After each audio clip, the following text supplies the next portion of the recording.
chili mac and cheese stuffed peppers, topped with shredded cheddar. So the first thing we're gonna do for our stuffed pepper dish is we're gonna cut the tops off our peppers, pull our seeds out. I like to take the stem out of the cap, and then we're gonna chop those up and mix them into our chili. So once we got our peppers all shelled, I like to take the tops, just give them a rough chop, and I like to mix them into the mixture for our chili mac. It adds another layer of crunch because the peppers don't actually cook all the way through while they're baking in the oven. So now for the most difficult part of this recipe, we are gonna take our mac and cheese and put it into our mixing bowl. We're gonna take our homemade chili and into our mixing bowl. We're gonna take our diced peppers and into our mixing bowl, and then we're just gonna mix everything together.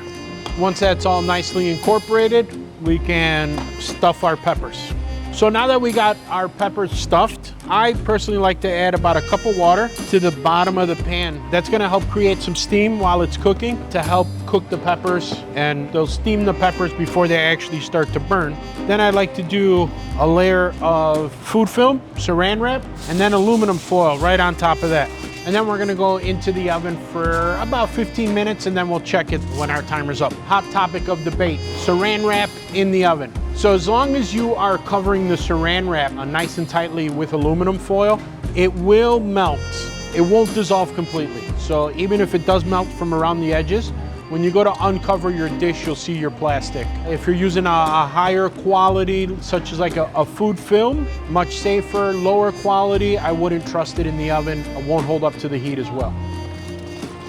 So now we're gonna top our stuffed peppers with our shredded cheddar. So as you're topping it with the cheese, all about personal preference, little or as much as you'd like. We're going a little heavy because we like cheese. And now we'll go back into the oven just for a few minutes to melt our cheese.